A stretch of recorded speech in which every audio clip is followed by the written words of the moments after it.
What we do here is go back.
Hello there, hello there, hello there, my delightful Twitcherinos and YouTuberinos. How the devil are we all? I'm very well, and thank you for asking. I've had quite a day. Quite a day. By which I mean I mostly watch football. I just watched loads of football. I did nothing of any real note. Nothing productive whatsoever. I'm a grown adult. I can do that sometimes. Fuck yes. How are we all? I did have a day. That is generally how things happen. The sun rises, the sun sets. And if that happens enough times, eventually you die. Spoilers. Spoiler alert on that one. Hello, Pidge. How are you? Hello, Seamstress. Hello, Big Zebra. Hello, Wayward Historian. Hello, Fogel. Hello, Actual Karl Marx. Hello, Non-Binary. Hello, everyone. How are we all? I can't type much today. That's fine. That's absolutely fine. Wayward Historian. It's Sunday. Resting is fine on Sunday. If you're a Christian. And I'm not. I'm a Muslim. We've described this in the past. Inshallah. I'm not actually. Despunkify indeed. Are you Hamas? No. For legal reasons I have to say I am not Hamas. Is that really Farage? That is really Farage. I think someone may have altered what it said on the page.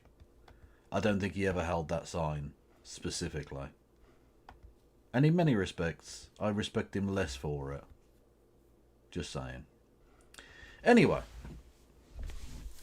you can hit the follow button. You can subscribe. You can subscribe with Amazon Prime. You can give subs to the community. You can do bits messages, 200 bits or more gets you a text to speech. You can do super chats via the Streamlabs link below, $2 or more, they get you a text to speech. You can hit me up on the Discord, YouTube, Blue Sky, TikTok, PayPal. I've got PayPal and no, what's it called? Fuck me. Patreon is the word I was looking for. It's not really even a word. Patreon and or PayPal. Discord, YouTube, Blue Sky, TikTok. I keep meaning to do threads. I keep meaning to do threads and I fuck it up every time. I just forget to do it. To be fair though, there was football on. And it was football I didn't really give a fuck about, but I was going to watch it anyway instead of opening a fucking Threads account. I said my fucking piece. If you're on YouTube, hello YouTube. You can subscribe for free and you can hit the thumbs up button, again for free. You will hopefully be able to give me money on YouTube in the near future. Hopefully. My 3-month thingamajig was up and I gave them a picture of my new passport to prove that I am who I say I am, and then hopefully I'll be readmitted to the partner program. That should happen in the next couple of days. I will keep you updated. Fuck yeah. Anyway, coffee. Oh well, I don't have a Ko-fi account, no, but you know, yeah, I just don't. That's all I have to say on that matter. Anyhow, indeed, they only pay me an exposure. True. So, we finished off yesterday's show looking a little bit at the DNC, and more specifically looking at the Hassan Parker being kicked out of the DNC because of potentially his support for the cause of Palestine and Palestinian liberation, right? And the fact that the DNC was shitty as fuck in not allowing any Palestinians to actually speak. And one of the people that was put forward and literally mentioned by several people was a woman I'd never heard of before, called Ruwa Roman, who is a Georgia state representative, a Democratic Party elected official, therefore, and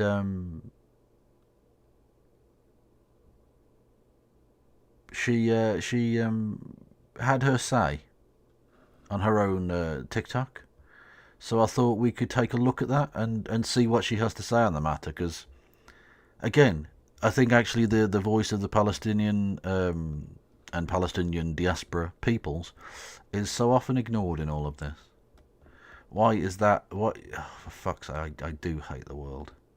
No, that's obviously not the one I wanted. Boom. Love it. So, let's take a look at what she has to say. Yeah.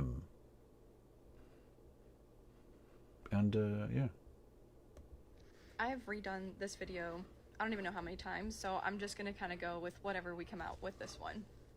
So, by now, I'm sure you've all heard that the DNC refused to have any Palestinian speaker on its stage, even for just a few minutes. I saw people asking for Palestinians to have 5 minutes, and to be clear, we didn't even set any conditions about how long the Palestinian can speak. And the reason you're seeing my face everywhere is specifically because myself and Representative Abdel Nasser were kind of like the Hail Marys. We were the people who Uncommitted was trying to push because we're elected officials, we can have other elected officials vouch for us, and frankly, we're kind of used to a lot of public scrutiny, unlike some of the other recommended people, which included, by the way, like family members from Gaza, or people who have family members in Gaza. It included Dr. Haj Hassan, like doctors who were in Gaza. Like, the amount of recommended speakers that was given was insane. And there are a lot of you who are continuing to spread misinformation on here. No, it is not true that Uncommitted came in at the last minute and asked for a speaker slot. No, it is not true that Uncommitted was crashing the party. Uncommitted earned every voter that they got and deserved to be at the convention. The reality is that we were trying to unite the party. And now I'm saying we because I love what Uncommitted did. What Uncommitted did is they said, we have these levers in our party and we want to use it within our party because we want our party to be better and have the best chance of...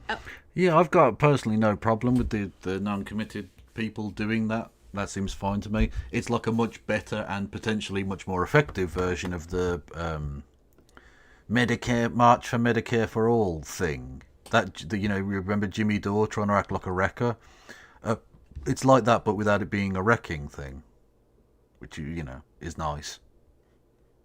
By the way, I saw Jimmy Dore claiming that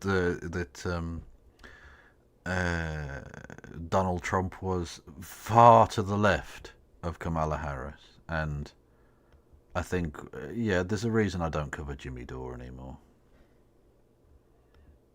At winning come November. Nobody is holding the election hostage. Nobody is That was the one, the force the vote thing. Yeah, that was a load of bollocks, wasn't it? trying to derail Vice President Harris's chances come November. In fact, we were trying to do the complete opposite. And the entire point of having a Palestinian, any of them, it didn't have to be me. It literally did not have to be anyone specific, but just a Palestinian. It was meant to foster... Yeah, it's gross that they didn't have anyone speak. Look, because they allowed one of the family members of one of the hostages to speak, which, again, I've got no problem with. I'm not saying they shouldn't have allowed that person to speak. But if you're going to allow that person to speak, allow one of the Palestinian people to speak. Come on now. Come the fuck on now. And grow the spark of hope that we saw emerge in our communities when Vice President Harris was named as the nominee. And instead... we were rejected in the worst way possible. Like, I cannot even begin to express to you. Like, we literally, either myself or just a generic Palestinian speaker, we had members of Congress who've never met me before. I literally did have jabs and ankles on for a debate. Way back in the day. Yeah, another creation of TYT, yeah. Yeah, the Young Turks really is the breeding ground for your far-right lunatics.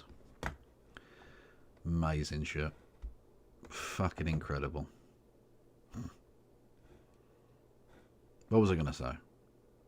Yeah, it must be quite blackpilling, I think, for a lot of people on the Palestinian issue. Like, I think the DNC went really well for the Democrats. Like, really, really well. Probably about as well as they could realistically have hoped for. But if there is one fly in the ointment, I think their handling of this situation, I think will have soured some minds and definitely blackpilled some younger people who aren't as key a demographic, but still, you know, it's not great. In a lot of battleground states, very small demographics actually hold a great deal of power, because if they don't turn out, you lose, you know. So I hope they get their fucking act together. Jesus Christ. Or personally vouch for me, publicly and in private. We had leaders from multiple organizations reaching out to the DNC and the campaign, begging. They said, please, have a Palestinian speaker. And for all of you who are like, they can't trust us to behave on the stage, that is racist.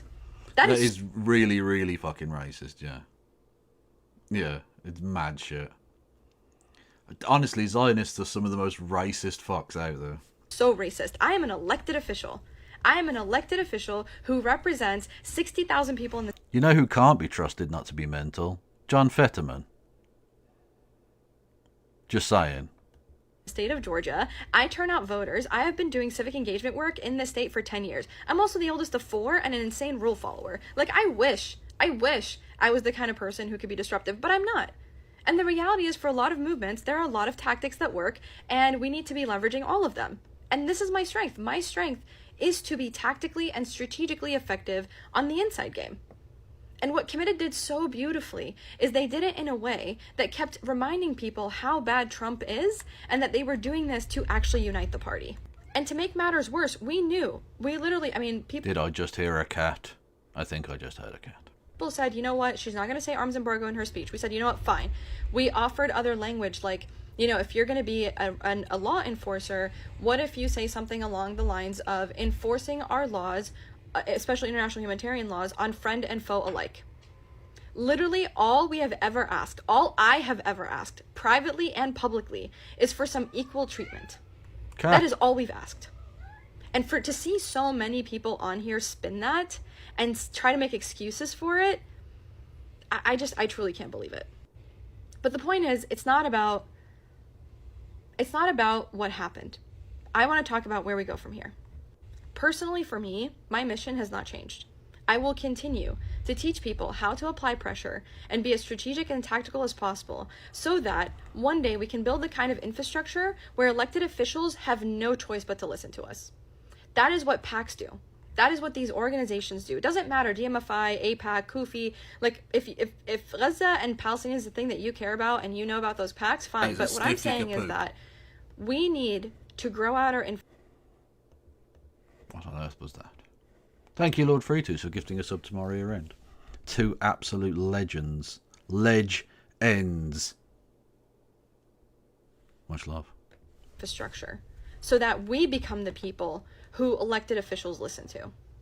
You can support people and organizations like Working Families Party and Georgia Conservation Voters, and here in Georgia, Asian American Advocacy Fund. There are organizations that are C4s that focus on specific causes, and what they do is they lobby elected officials and they engage in electoral work.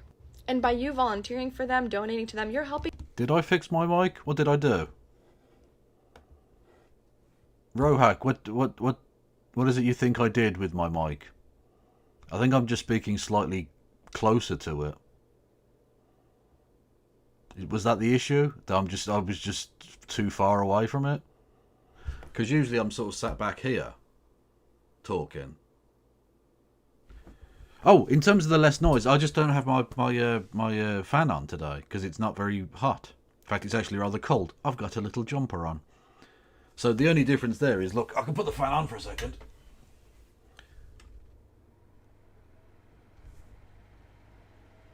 Literally just, I just don't have the fan on, so.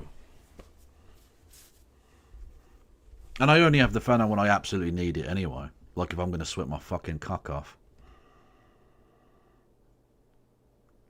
Maybe Kirby's talking into his mic instead of his mouse now. Oh yes, suck my dick. Helping them increase their capacity.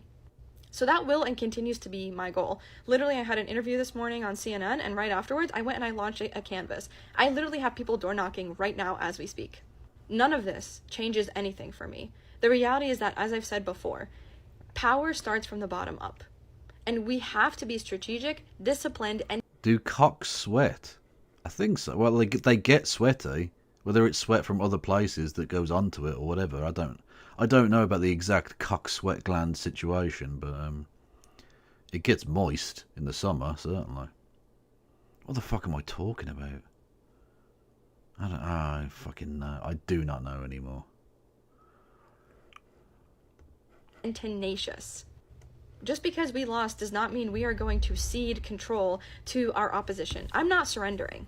Because here's the reality. When I was at the DNC, and again, I've never been to a convention before. I wasn't supposed to be there. I was very lucky that people had like extra credentials to give me. But when I was walking around, like during the expo and other times, people were wearing kufias like these, or I guess kufia scarves that say Democrats for Palestinian Rights. People were wearing the uncommitted ceasefire shirts, ceasefire pins. Harris delegates were recruiting each other to become ceasefire delegates, and now there's over 300 of them. These are all Democrats. These are all basically micro-influencers in their respective states who have said, I want the bombs to stop dropping on innocent people. Yeah, that's pretty dope. That's good. As a Britbonger, do you know how JKKK Rowling is perceived by the UK public nowadays, not politicians or influential people?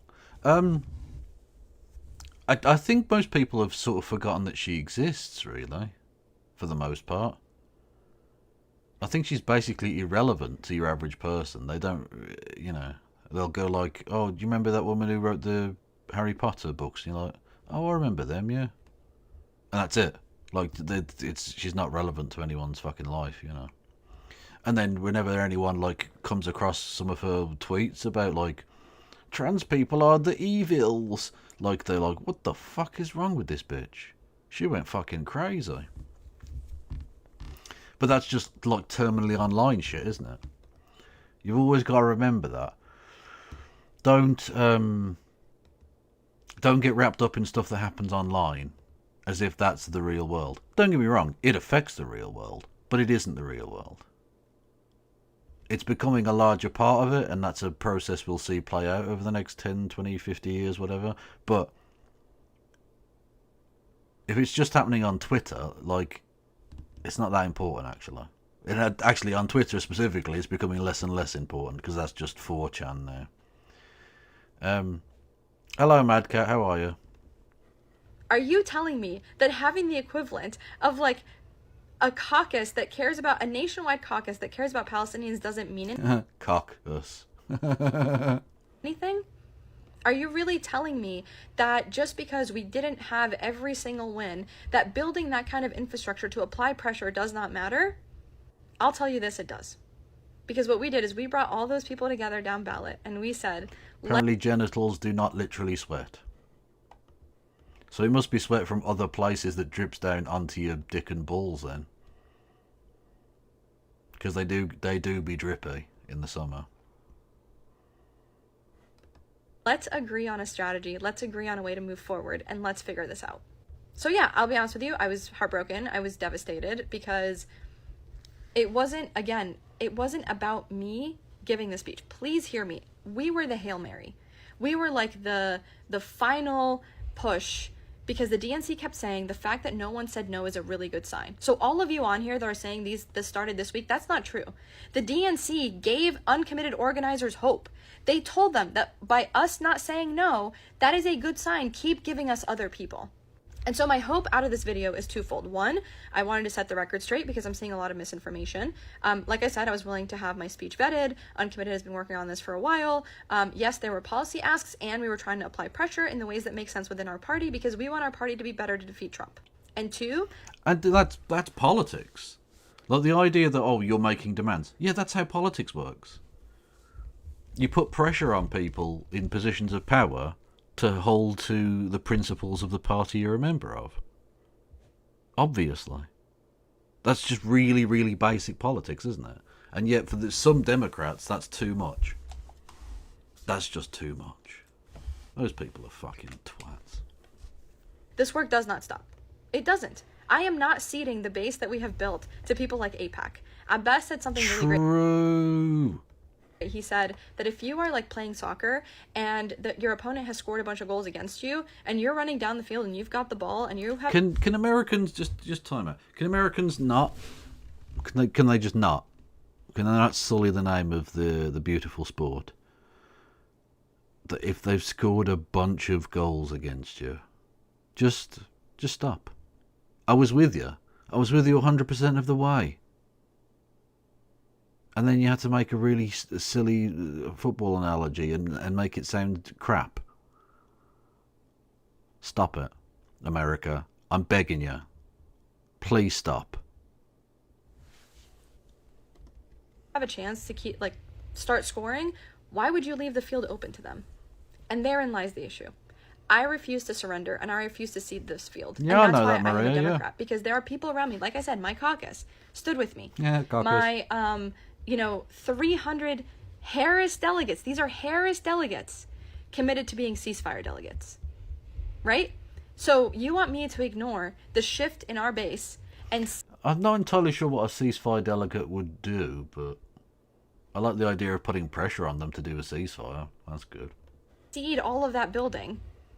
For what? For a message? Because here's the thing, I understand people wanting to protect themselves. I sincerely do. And I will never, ever, ever tell you that caring for Palestinians is antithetical to caring about yourself. True. Because there is no literally viable true. Alternative here that would make sense. But what I am asking, and have continued... Shout out to the NFL. Who the fuck shouted out the NFL? I didn't even know they had a Twitch channel. Yeah, they do. If someone wanted to gift a sub to the NFL, or indeed 8DX-Man, who I see doesn't have a thing, that'd be cool. No, don't follow the NFL. Fuck the NFL. But you can amusingly give me money in the form of the thing. Sweating on your penis might be just shift in your base. What the fuck does that sentence mean? Sweating on your penis might be just shift in your base. I don't know what that means. Sniffing a poop. What the fuck is this? Why have you sent me this? I am confused. I am confused and unsettled, frankly. Oh, that's the wrong one. Thank you, Lord Fritos, for gifting a sub to the NFL. To the National Football League. Sorry, Football League. Much love. continue to ask is that no matter what happens, you do not give up on Palestine and Palestinians. This is the long game, and I need you to start including it in your consistent work, even in your advocacy. And right now, you can literally call your members of Congress. You can still keep calling them and tell them that you want us to enforce international human rights law. We are not asking for anything crazy. We are literally asking for our laws to be used as intended. We do it for Ukraine. Why can't we do it here? True. So that hasn't changed. Me being like the speaker or not is like part of it. It was meant to be a symbolic gesture to keep the hope alive. But for me personally, I refuse to surrender. And I don't think you should either. Fucking based. I'm following her. On TikTok. Not like just in general, like a stalker or something. That's not at all what I meant. But anyway, yeah, no, good for her. I'm glad she seems fucking ballsy. There does genuinely seem to be a younger generation of more... I don't even know what the phrase... It's confident, I suppose. Confident and competent and well-spoken young politicians coming through. I just hope that the kind of stifling, horrible Washington fucking Beltway morass, the swamp, doesn't like eat them up or block them from advancement. You know? I suspect it possibly will. There's a reason that fucking scum like Kristen Sinema and fucking what's his face from West Virginia. There's a reason that these kind of fucking dickheads end up in Washington, and many of the good people do not. It's not an accident, unfortunately.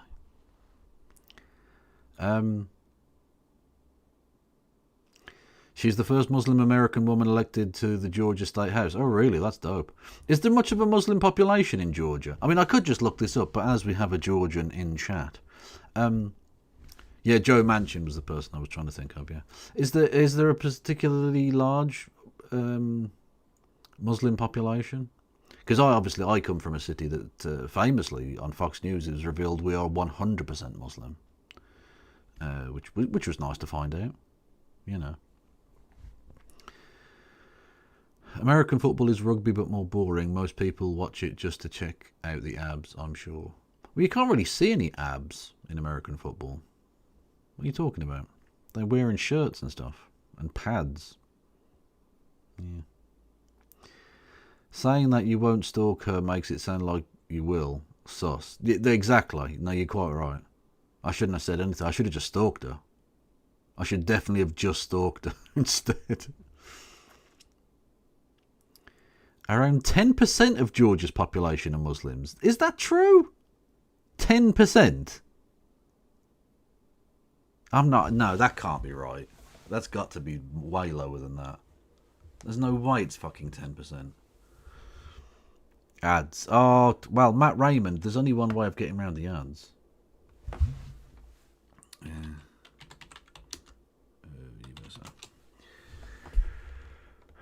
Do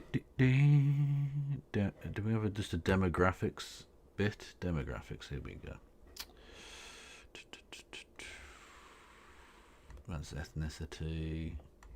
Is there a religion one? Religion, here we go.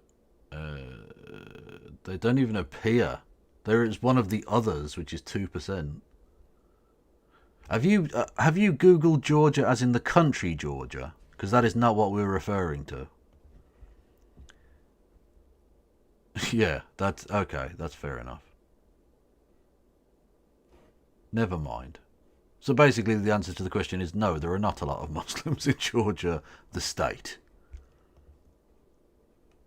Fair enough. Fair enough. So, Robert fucking Kennedy. I presume the F stands for fucking. I don't really know. Bowed out of the race. Now, that I don't think actually will make much of a difference, in all honesty. I think most of his voters will just not vote. Or they'll vote for the Greens / maybe the Libertarians or something like that. And a few of them will vote for Trump. Could it sway a state here or there? Maybe, but probably not, is my thought. I think the numbers were overinflated for him in the polling, and he was never polling more than like 5%.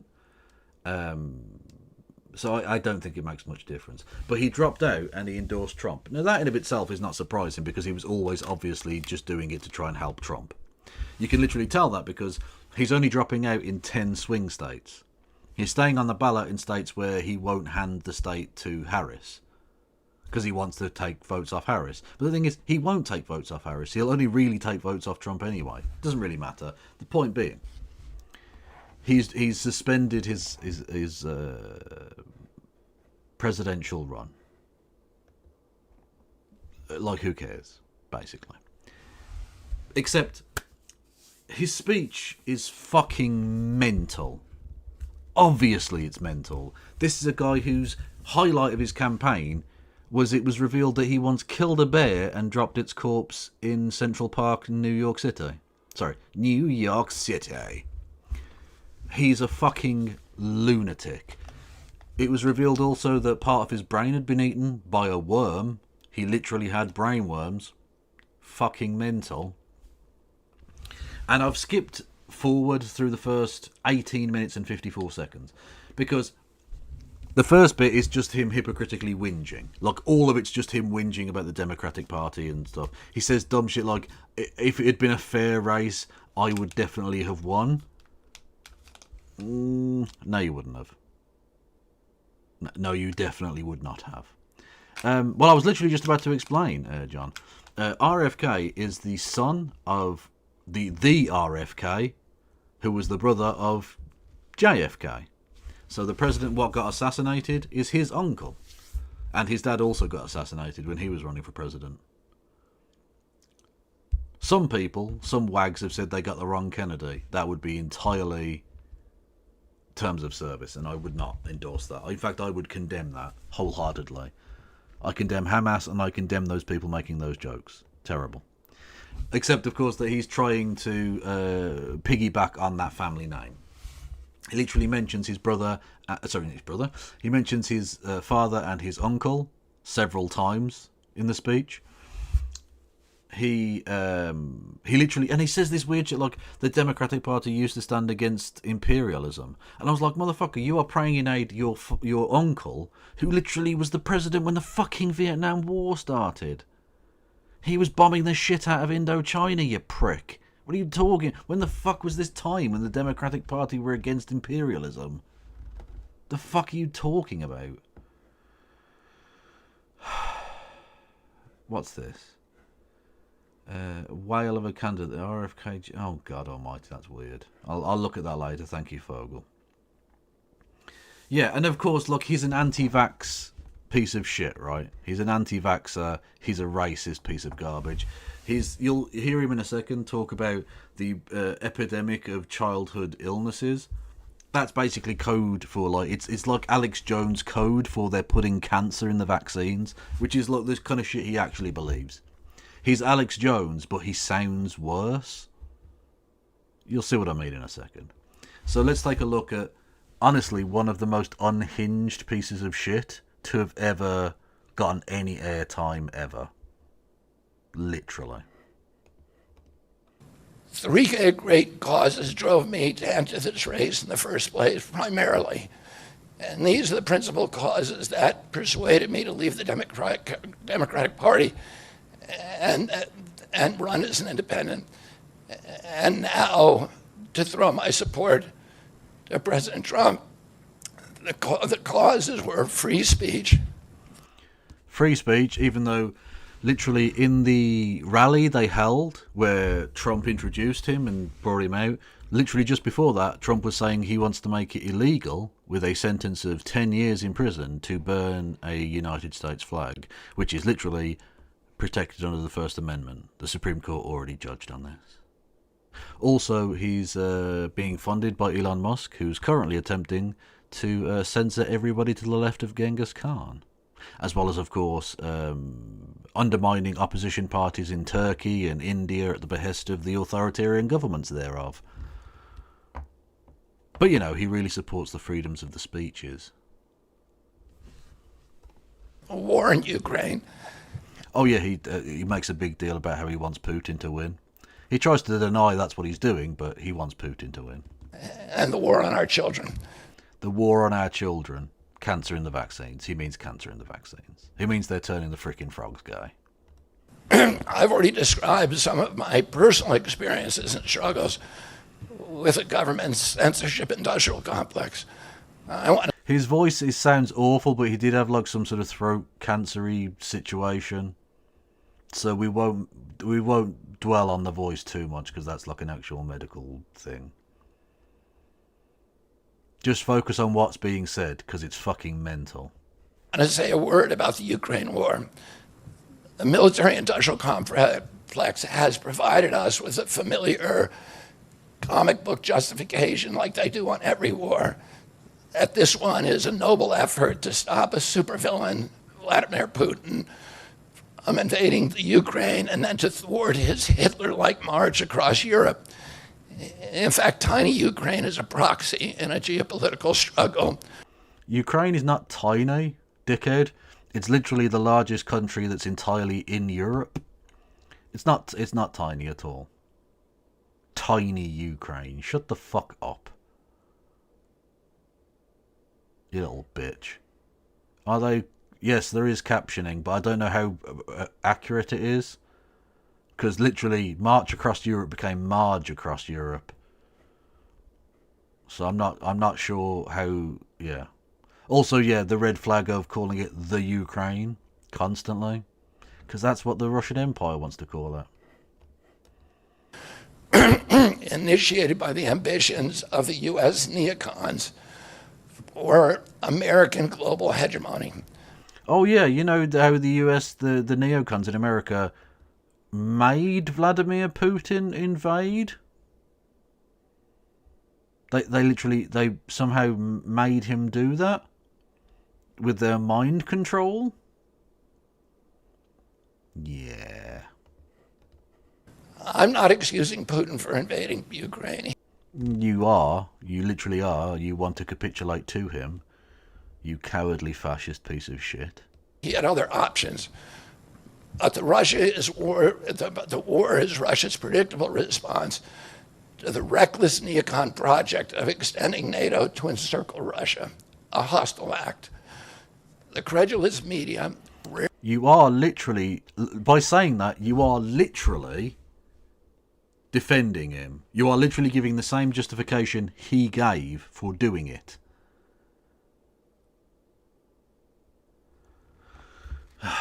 Fucking garbage, man.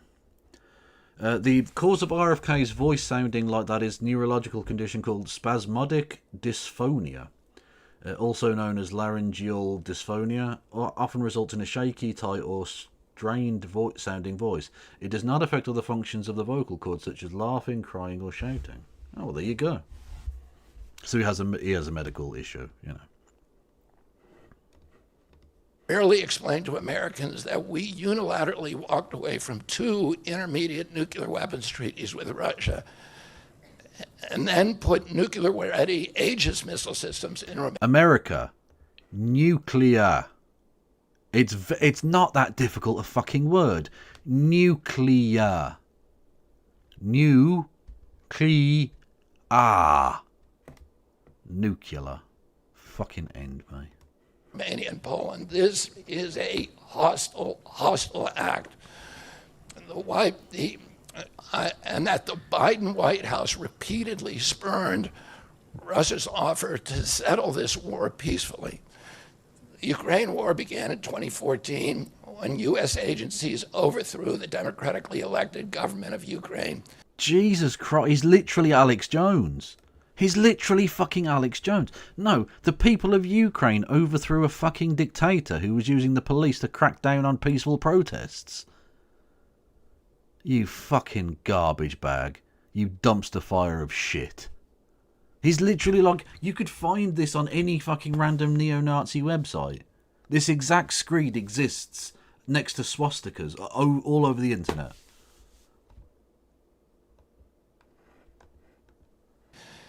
And installed a hand-picked pro-Western government that launched a deadly civil war against ethnic Russians in Ukraine. You are literally doing a Russia Today bit. You are actually doing a Russia Today bit right now. Well, of course it's not what happened. Of course it's not. He's a liar. He's an actual fucking liar. He's just doing Russia Today talking points. He's just a Putin stooge. It's fucking tragic.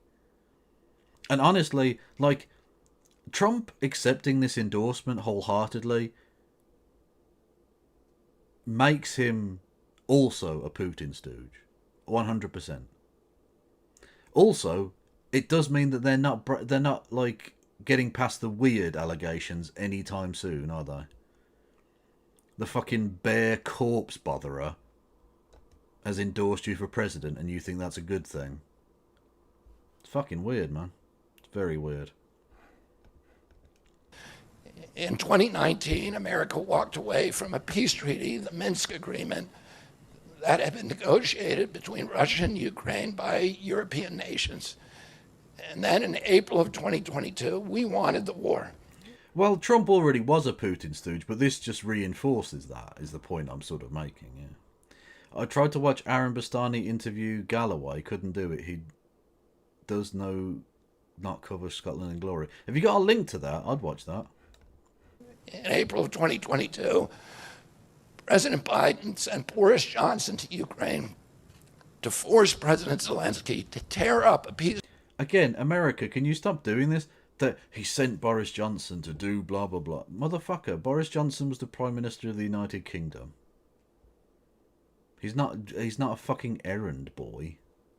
Other countries exist and have their own fucking reasons for doing things. It's not just like America or bust. Shut the fuck up. Yeah, the Boris Johnson talking point. I know.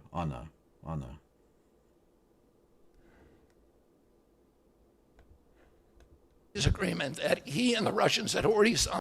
Oh, hang on. Did he say 2019? Civil war against ethnic Russians in Ukraine. In 2019, America walked away from a peace treaty, the Minsk Agreement. Oh, okay, so that was under Donald Trump then. I missed that. Good spot. He did say in 2019. So, you're so dead against this war, and yet the man who was president of the United States in 2019, Donald Trump, walked away from the Minsk Agreement, and you've given him your backing. Seems like you're a bit of a neocon. Seems like you're a war hawk. Do you work for the Pentagon, Mr. Kennedy? You fucking goober. That had been negotiated between Russia and Ukraine by European nations. And then in April of 2022, we wanted the war. In April of 2022, President Biden sent Boris Johnson to Ukraine to force President Zelensky to tear up a peace agreement that he and the Russians had already signed, and the Russians were withdrawing troops. Hang on, that's a new one. The Ukrainians had already signed a peace agreement. I think that's the first time I've heard that one being claimed. Who is texting me at this time of night, good lord? Yeah, that's the first time I've ever fucking heard that they'd actually signed a peace agreement in 2022. Any evidence for this, Mr. Kennedy? Any evidence whatsoever? Because I'm calling bullshit on that.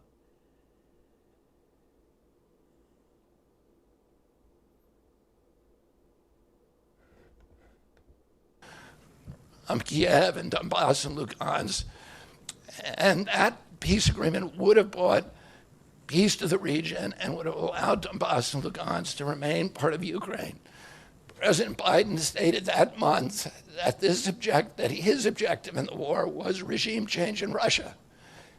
His Defense Secretary, Lloyd Austin, simultaneously explained that America's purpose in the war was to exhaust the Russian army, to degrade its capacity to fight anywhere else in the world. These objectives, of course, have nothing to do with what they were telling Americans about protecting Ukraine's sovereignty. Ukraine is a victim in this war, and it's a victim of the West. You are scum. You are actual fetid scum. Ukraine is a victim of Vladimir Putin and imperialism. It is naked aggression from the Russian Empire. Now, is it also true that the West is playing its own geopolitical game in the Ukraine? Yeah, of course it is. Absolutely, 100%. Is it true that America is using Ukraine as a way of tying down a political opponent? Yeah. But Putin gave that opportunity to them by invading Ukraine. He didn't need to do that, did he? He offered them a Vietnam of sorts. He offered them a quagmire in which they could trap Russia for a decade, potentially. He offered them an Afghanistan, which could bring down yet another Russian Empire. The post-Soviet Russian Empire. But be under no illusion, every single person that's been killed in this war has been killed by Vladimir Putin. The buck stops firmly at his door. He has their blood on his hands. And for you to fucking absolve him of that crime means you are fucking vermin. Vermin. You are less than human to me.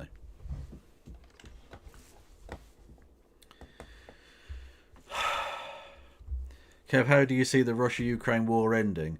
I genuinely don't know. I genuinely don't fucking know.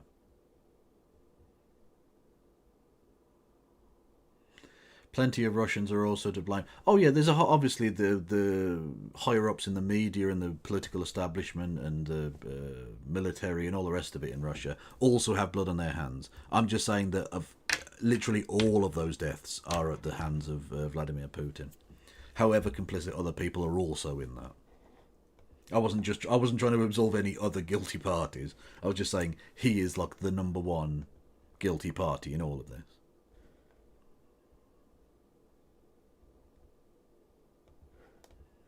Since then, of Russia and both Russia and the West, since then, we have, since tearing up that agreement, forcing Zelensky to tear up the agreement, we've squandered the flower of Ukrainian youth, as many as 600,000 Ukrainian kids and over 100,000 Russian kids, all of whom we should be mourning. Could you stop fingering their dead bodies then, mate? Could you stop, for political reasons, fucking their corpses? You are doing the political equivalent of sticking your erect penis into every bullet wound on their bodies. You fucking piece of trash. You want Ukraine to capitulate, to give up its freedom, and to ensure that the kind of butchery we saw at places like Bucha and Kharkov continue. Because if the Russians take over, be under no illusions, that's what will happen. We've seen the kind of fucking evil shit that the Russians have enforced upon the people of these regions. And you want to give the flower of Ukrainian youth over to them permanently? You garbage bag. And yeah, he did fuck up the numbers because he's an idiot. He doesn't care. He's not telling the truth at all in any way. I'm not expecting him to get anything correct.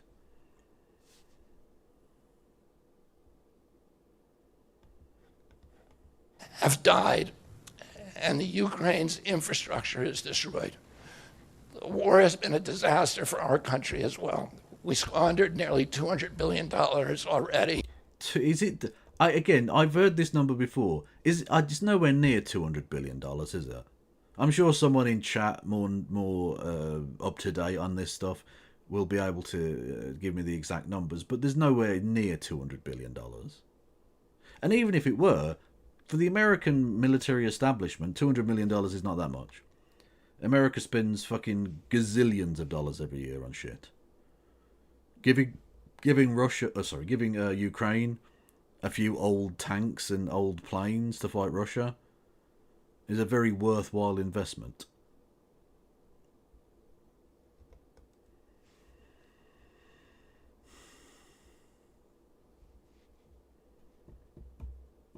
Yeah, most of it was old stock, like I say. But, like, even if you count that up and say, like, oh, okay, well, these, you know, each plane cost X amount of money and you get that total, it's still nowhere near 200 billion, is it? I think it's vastly less than that. And these are badly needed dollars in our communities, suffering communities all over our country. The Nord Stream pipeline sabotage and the... Hey, I got a shout out. Do you remember when I personally sabotaged the Nord Stream pipeline myself on my own whilst out scuba diving? That was me. It's good to get a shout out, you know? Thanks. Thanks, Rob. Sanctions have destroyed Europe's industrial base, which formed the bulwark of U.S. national security. Europe's industrial base has already been hollowed out. Neoliberalism did that 20 years ago, mate. A strong Germany with a strong industry is a much, much stronger deterrent to Russia, and a Germany that is deindustrialized and turned into just an extension of a U.S. military base. America, Jesus Christ. Germany was a US military base up until the 1990s. It has never been, since the end of the Second World War, it has never been less a US military base than it currently is. He can't even get basics of geopolitics correct. He's just so wrong about fucking everything. God almighty. We've pushed Russia into a disastrous alliance with China and Iran. We're closer to the brink of nuclear exchange than at any time since 1962. And the neocons... Yeah, that was the same day, Flint. Yeah. ...in the White House don't seem to care at all. Our moral authority and our economy are in shambles. And the war gave rise to the emergence of BRICS, which now threatens to replace the dollar. BRICS already existed and was already a very powerful trading bloc. The fuck are you talking about? The Ukraine war didn't do anything about that. What is he jabbering on about? Has he said a true thing so far? Has he said a true thing? I don't know. I can't point to one. As the global reserve currency. This is a first class. Also, BRICS isn't a currency, you cunt. Calamity for our country. Judging by her bellicose, belligerent speech last night in Chicago, we can assume that President Harris will be an enthusiastic advocate for this. And oh yeah, no, but another thing, I'm just when I skipped the first 20 minutes. He said that he'd endorse Trump after Trump has promised him a cabinet position. Or, sorry, a role in the government. Whatever that means. And then he said, this comes after I made a similar request of Kamala Harris and she didn't get back to me. So basically, you'd have been happy to endorse Kamala Harris, who apparently is a war criminal and a piece of shit and the worst person ever, for dragging the flower of Ukrainian youth to its demise, if she'd given you a cabinet position. You absolute fucking dirtbag. When we talk about like slimy politicians, this motherfucker is about as skeezy as it gets. And other neocon military adventures. And also, he keeps saying neocon, right? Motherfucker. Trump was the drone strike king. The previous drone strike king was Obama. Sorry, Obama. Before him, right? But Trump was such a neocon fucking freak that he fired off more nukes in 4 years than the fucking Obama, the drone king, did in 8 years. Trump is also endorsed by and funded by Elon Musk, who literally said, we can coup whoever we like, talking about the military coup that happened in Bolivia, was it? 4 or 5 years ago, because he wants the lithium mines. And Sheldon Adelson's widow has literally gotten the concession out of Trump in order to fund his campaign that Israel will be allowed to annex all of the Gaza Strip.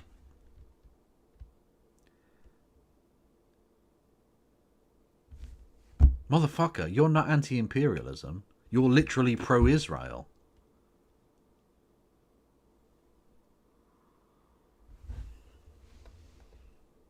Oh, did I say nukes? Sorry. Missile. Yeah, drone strikes, not nukes. Apologies. Clip it and ship it. I'm an idiot. No, I meant drone strikes, not nukes. Thankfully, none of them dropped any nukes, which is rather good. Although, of course, Trump did ask his national security advisor whether he could nuke a hurricane. Just let that little fucking image settle in your head. Just let that piece of information wash over you. It's also the guy who had to ask 3 times for clarification on what the nuclear triad is. For those who don't know, that's the 3 ways in which the US can deploy its nuclear weaponry. He had to ask that 3 times. Because apparently he's like a goldfish. You tell him the information and within 7 seconds it's gone, and he needs to have it refreshed in his mind. President Trump says that he will reopen negotiations with President Putin and end the war overnight as soon as he becomes president. This alone would justify my support for his campaign. Right, but you know that's not how the international politics works, you prick. You know that him saying, oh, I'd end it on the first day I got into... That's not how it works. That's not remotely how it works. President Biden couldn't do it. President Trump can't do it. There are other countries at play. Vladimir Putin isn't just going to give up straight away.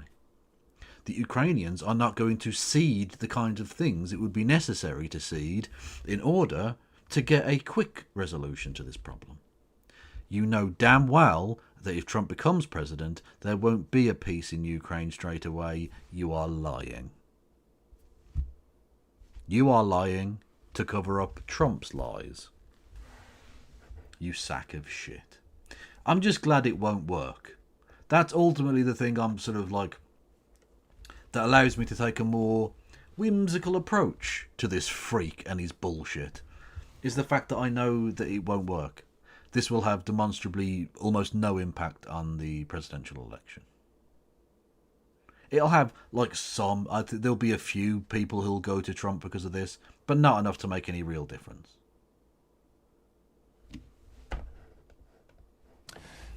Last summer, it looked like no candidate was willing to negotiate a quick end to the Ukraine war, to tackle chronic disease epidemic, to protect free speech, our constitutional freedoms, to clean corporate influence out of our government, or to defy the neocons and their agenda of endless military adventurism.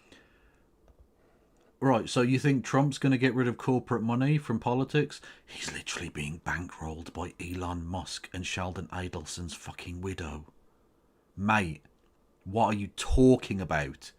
He's got dark money packs everywhere. What on earth are you talking about? Look, I'd at least have respected the honesty if he'd just come out and said, I'm endorsing Trump because he's going to give me a job. He's promised me, I don't know, Secretary of State for something. Actually, no, Secretary of State's its own thing, isn't it? He's going to make me the fucking minister for, I don't know, fucking brainworms. Trump was the drone strike king. The previous drone strike king was Obama. Sorry, Obama. Before him, right? But Trump was such a neocon fucking freak that he fired off more nukes in 4 years. I did say it. I'm a knob. I'm a knob. Considering how many words I say, the fact that I get so few wrong, though, I think is deserving of praise, a hand job, and for people to hit the follow button, subscribe, and do bits messages. Fact. But now one of the two candidates has adopted these issues as his own, to the point where he has asked to enlist me in his administration. There you go. So you're going to get a job. Okay. I'm speaking, of course, of Donald Trump. Less than 2 hours after President Trump narrowly escaped assassination. Hang on. Whoa. Did anyone else hear about that? Did Donald Trump narrowly escape assassination? That doesn't sound real. I definitely remember if that happened. Like, that would be a big deal, right? People would be talking about that. Nah, he's made that up as well. I think his brain's on the fritz. He just knows what he's talking about now. Callie Means called me on my cell phone. I was then in Las Vegas. Callie is arguably the leading advocate for food safety, for soil regeneration, and for ending the chronic disease epidemic that is destroying America's health and ruining our economy. Callie has exposed the insidious corruption. So, this person he's referring here, Callie Means, not to be too well poisony about it all, but I will just say he is a PragerU person. They literally work for PragerU. Yeah. This is the person who he's saying is got real sciencey boy, old fucking PragerU bitch, Callie Means. Get wrecked. At the FDA, the NIH, the HHS, and the USDA that has caused the epidemic. Callie had been working on and off for my campaign, advising me on those subjects since the beginning. Was he the one that told you that the COVID had been purposefully engineered by the Chinese not to kill Chinese people and Ashkenazi Jews, you racist cunt? Or did you make that shit up yourself? And those subjects have been my primary focus for the last 20 years. I was delighted when Callie told me that day that he had also been advising President Trump. He told me President Trump was... Jesus Christ, he's got that fucking guy advising him. Trump. Unbelievable. ...anxious to talk to me about chronic disease and other subjects, and to explore avenues of cooperation. He asked if I would take a call from the president. President Trump telephoned me a few minutes later, and I met with him the following day. This is how desperate Trump is. This is how desperate he is. He wants the endorsement of this fucking guy. 2 weeks later, I met again with President Trump and his family members and closest advisors in Florida. In a series of long, intense discussions, I was surprised to discover that we are aligned on many key issues. Oh yeah, you were surprised to find out you agree with Trump on everything. Fuck off. Your entire campaign has been about trying to undermine the Democratic Party's candidate, whether it be Joe Biden, or whether it be Kamala, or anyone else. Shut the fuck up. Your pretense is really, really veneer. It's just so thin. It's pathetic.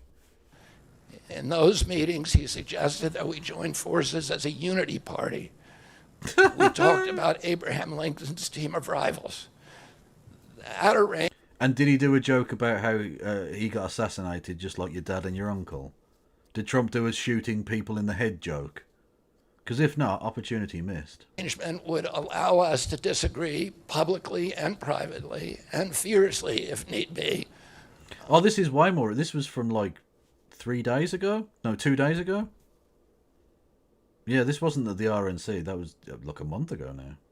On issues over which we differ, while working together on the existential issues upon which we are in concordance. I was a ferocious critic of many of the policies during his first administration, and there are still issues and approaches. I just want to point out that this fucking sack of shit has now endorsed Donald Trump, having previously described him as barely human. He said he was barely human and was almost certainly a sociopath. It's amazing what a paycheck and a job in the government can do for one's political opinions, isn't it? Interesting how one can be bought. Upon which we continue to have very serious differences.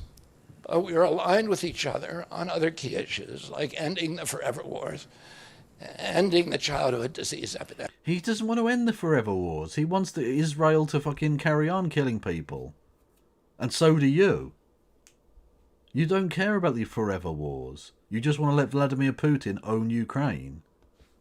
Securing the border, protecting freedom of speech, unraveling... Again, just pointing out, Trump wants to imprison people for free speech. He literally said so just before he introduced you, and you didn't contest that in any way. Corporate capture of our regulatory agencies. Trump literally put, like, a fucking banker in charge of financial regulation. He put a toxic dumper in the head of the EPA. He literally every single person. He put fucking Betsy DeVos as the head of the education department. What the fuck are you talking about? The corporates got everything they wanted under Trump. Everything. Fucking hell. Getting the U.S. intelligence agencies out of the business of propagandizing and censoring and surveilling Americans and interfering with our elections. Yeah, it's only Elon Musk who should be interfering in elections. Following my first discussion with President Trump, I tried unsuccessfully to open similar discussions with Vice President Harris. Vice President Harris declined to meet or even to speak with me. Because you're a fucking freak. You're a fucking freak.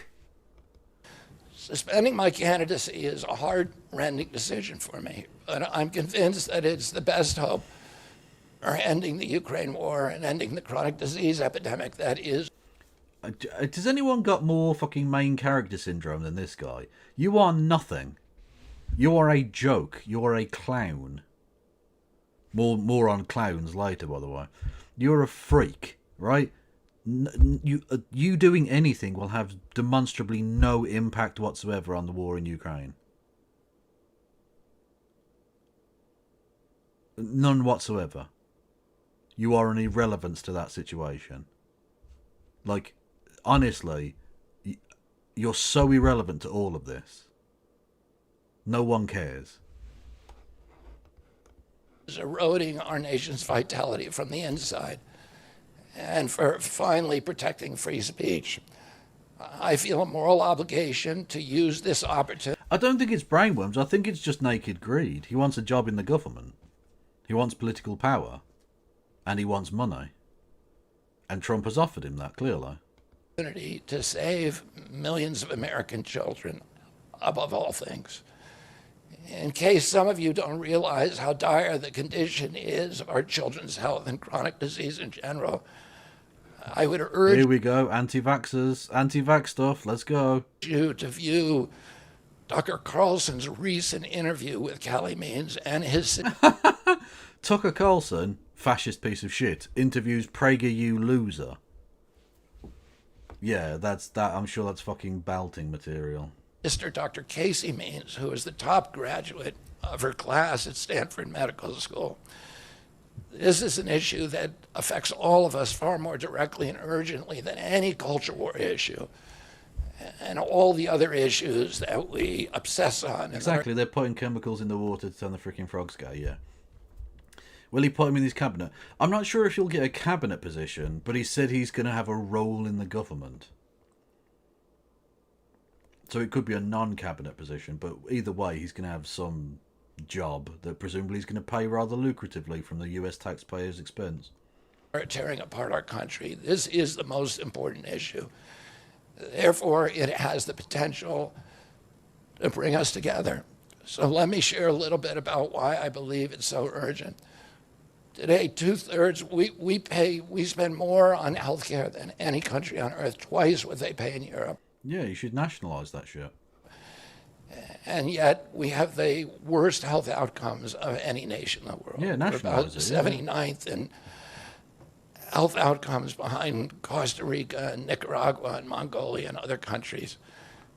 Rare you get a Mongolia shout out in one of these speeches. Kudos. Nobody has a chronic disease burden like we have. And during the COVID epidemic, we had the highest body count of any country in the world. We had 16% of the COVID deaths, and we only have 4.2% of the world's Right. Okay. population. And CDC said, Could that be to do with the fact that Donald Trump handled it so fucking poorly? The guy you're endorsing to become president again? You cunt. that's because we are the sickest people on earth. We have the highest chronic disease rate on earth. And the average American who died from COVID had 3.8 chronic diseases. So these were people who had immune system collapse, who had mitochondrial dysfunction, and no other country It's called comorbidities. They're relatively well understood, mate. You are a fucking cretin. has anything like this. 2/3 of American adults and children suffer from chronic health issues. 50 years ago, that number was less than 1%. So we've gone from 1% to 66%. In America, 74. Could it be a lack of diagnoses in the past? Rather than it just being like everything was perfect and now it's shit. Like, don't get me wrong, there may be something to his claim of like poor food production and, you know, soil erosion and poor farming techniques and so on and so forth. Undoubtedly, America is not a healthy nation in a number of fucking ways. But the idea that it was like perfect in the past and now it's bad. Come on. Traded lead and asbestos for microplastics. That's true. I'm so full of plastic, I come Lego pieces. Let's go. 4% of Americans are now overweight or obese, and 50% of our children. 120 years ago, when somebody was obese, they were sent to the circus. They were literally...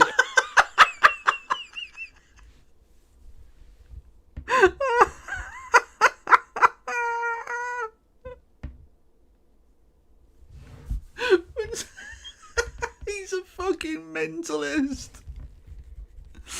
Oh. We're going to have to listen to that sentence again. Imagine this. This is in a presidential, like, concession speech or whatever. Imagine saying this sentence. Just... And 50% of our children, 120 years ago, when somebody was obese, they were sent to the circus. Fucking crikey. They were sent to the circus.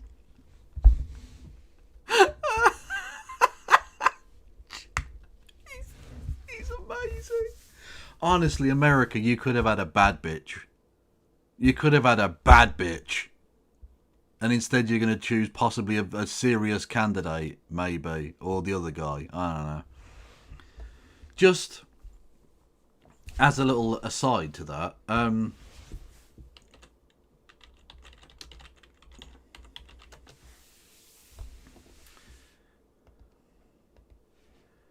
Theodore Roosevelt, not a skinny chap.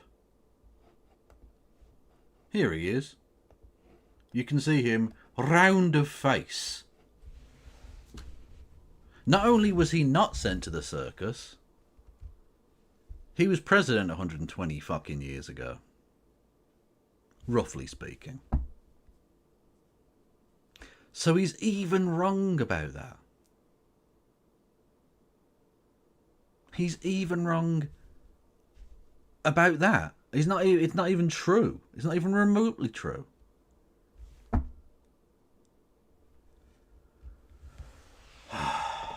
fucking idiot.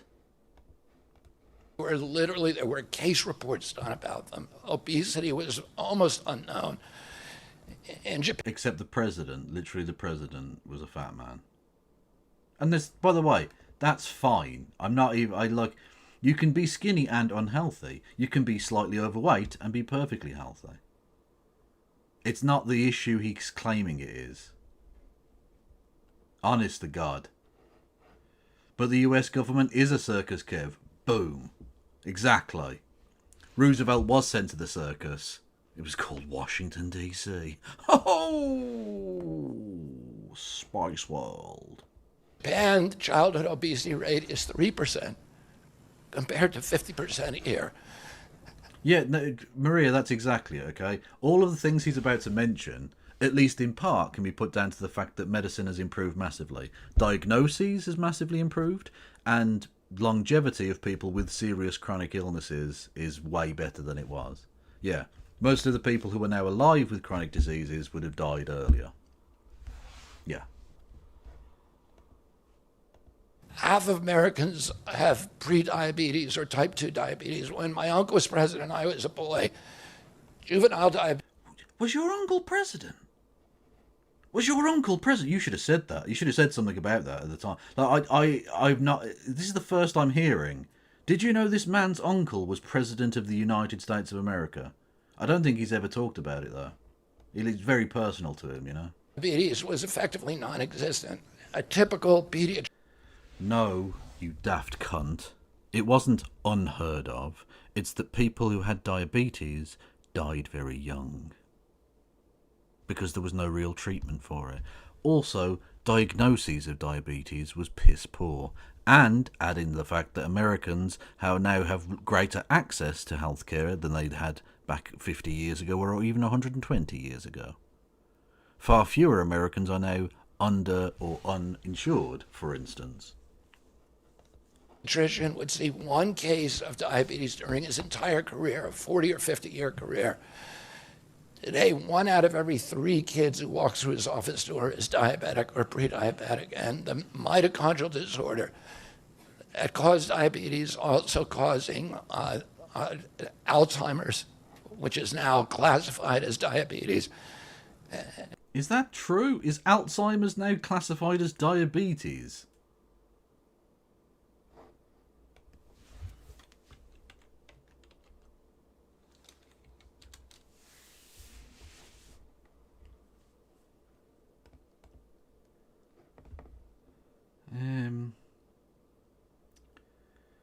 Dementia is the name of a group of symptoms, blah blah blah, Alzheimer's.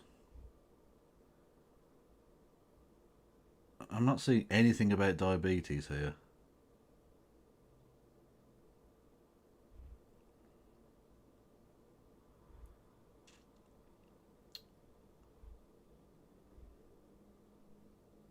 No, I think he's just made that up. Or someone else made it up and he's repeating it. I can't see anything about diabetes there. Anyone else got anything on that? There's absolutely no relation.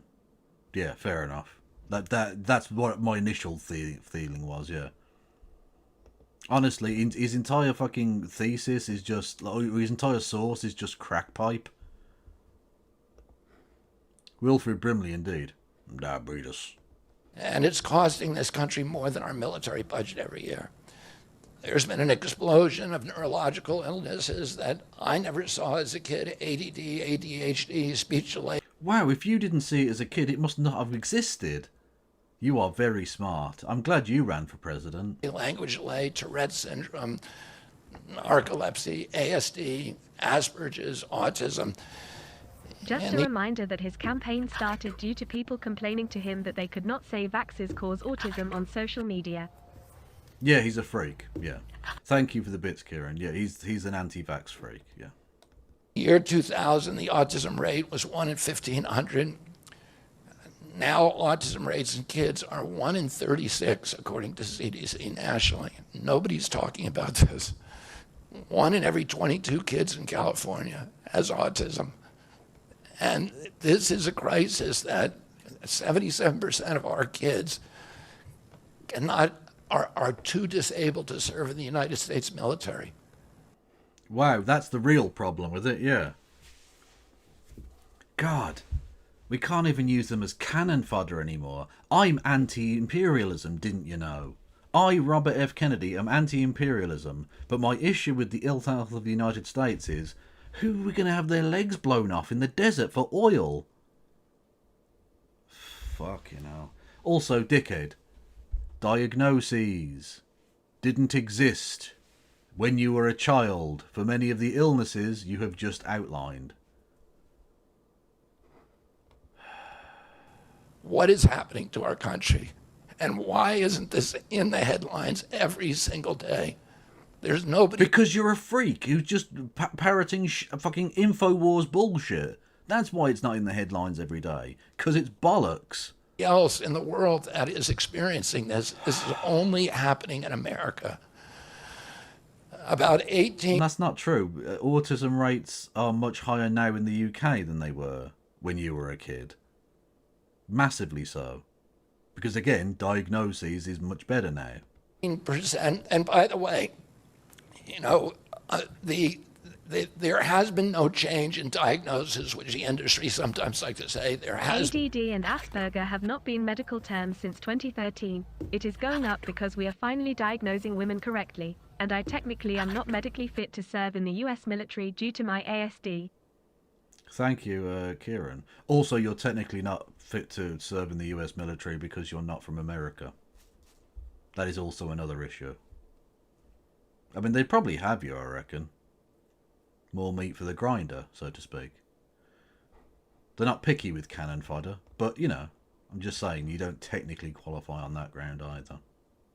But thank you for the bits. Yeah. Anyway, yeah, he's saying that there's been no change in diagnoses at all. Yes, there is. There's been massive changes in diagnoses. You're just lying. You're just lying. Britishness is your worst disorder. That is true. I am disabled. You have to be nice to me. I'm afflicted with oi brov. Honestly, it's destroying my life. There's been no change in screening. This is a change in incidence. In my generation, 70-year-old men, the autism rates are about 1 in 10,000. In my kids' generation, 1 in 34.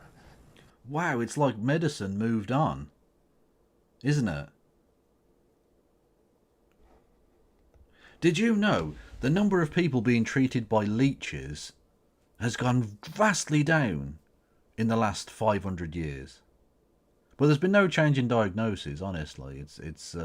It must be because of wokeness. It must be because of wokeness. I'll repeat, in California, 1 in 22. Why are we letting this happen? Why are we allowing this to happen to our children? These are the most precious assets that we have in this country. That is number one. It is number one. How can we let this happen to them? About 18% of American teens now have fatty liver disease. That's like 1 out of every 5. You had brainworms. Shut the fuck up. That disease, when I was a kid, only affected late-stage alcoholics who were elderly. Cancer like you. Rates are skyrocketing in the young and the old. Young adult cancers are up 79%. 1 in 4 American women is on antidepressant medication. 40% of teens have a mental health diagnosis. And 15% of high schoolers are on Adderall, and 500,000 children on SSRIs. So you are just a fucking InfoWars screed at this point. You really are just Alex Jones, you cunt. What's causing this suffering? I'll name 2 culprits. First, and the worst, is ultra-processed food. About 70% of American children's diet... Which, by the way, Trump made worse by removing some of the regulations on food production. But he's endorsed him for president. ...is ultra-processed. That means industrial manufactured in a factory. These foods consist primarily of processed sugar, ultra-processed grains, and seed oils. Laboratory scientists many of whom formerly worked for the cigarette industry, which purchased all the big food companies in the 1970s and 80s, deployed thousands of scientists to figure out chemicals, new chemicals, to make the food more addictive. And these ingredients didn't exist 100 years ago. Humans aren't biologically adapted to eat them. Hundreds of these chemicals are now banned in Europe, but ubiquitous in American processed food. And what is Donald Trump going to do about any of that? You think he's going to take on the corporate fucking food lobby? Are you joking? The second culprit is toxic chemicals in our food, our medicine, in our environment. Pesticides, food additives, pharmaceutical drugs, and toxic waste permeate. Yeah, the seed oils thing is just crankery, yeah. Mind you, basically everything he's said so far has been crankery. Every cell of our bodies. The assault on our children's cells and hormones is unrelenting. To name just one problem, many of these chemicals increase estrogen. Hey, we move on to the trans section of discourse. Because young children are ingesting so many of these hormone disruptors, America's puberty rate is now occurring at age 10 to 13, which is 6 years earlier than girls were reaching puberty in 1900. Our country has the... Hang on. He's suggesting that women used to reach puberty at the age of 16. Let me just go back for a second. I need to get the numbers right on this. Which is now occurring at age 10 to 13, which is 6 years earlier than girls were reaching puberty in 1900. He's claiming that girls used to reach puberty between the ages of 16 and 19. He's fucking insane. He's actually insane. He's legitimately fucked in the head. Girls used to reach puberty between the ages of 16 and 19. Where the fuck does that come from? Yeah, if they reach puberty early, they got sent to the circus. True. It's an old eugenics trope about people having early puberty. Is it? I've never heard that before.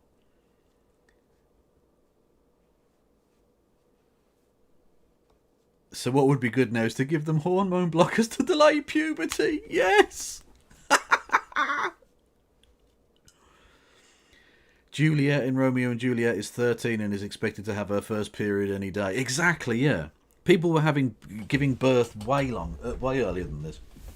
We know this. There are literally to go back even further than that, we know that there were parents in the Roman age at the age of 12.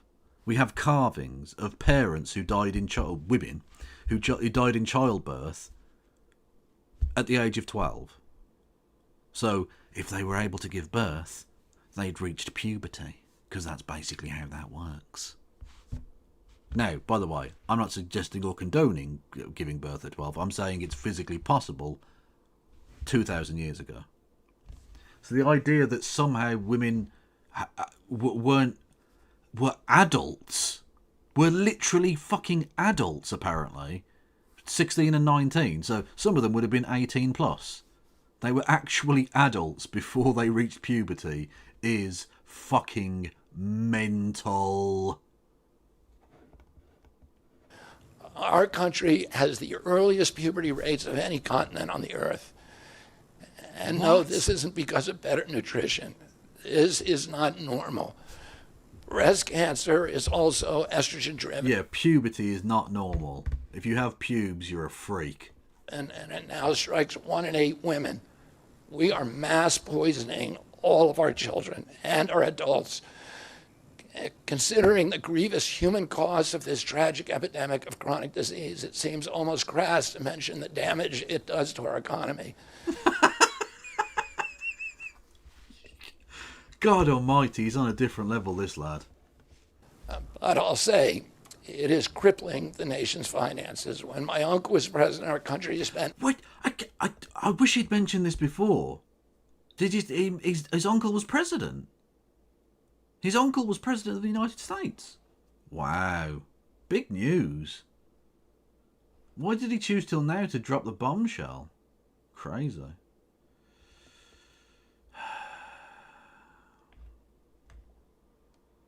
Oh, here he is meeting with Scott Ritter.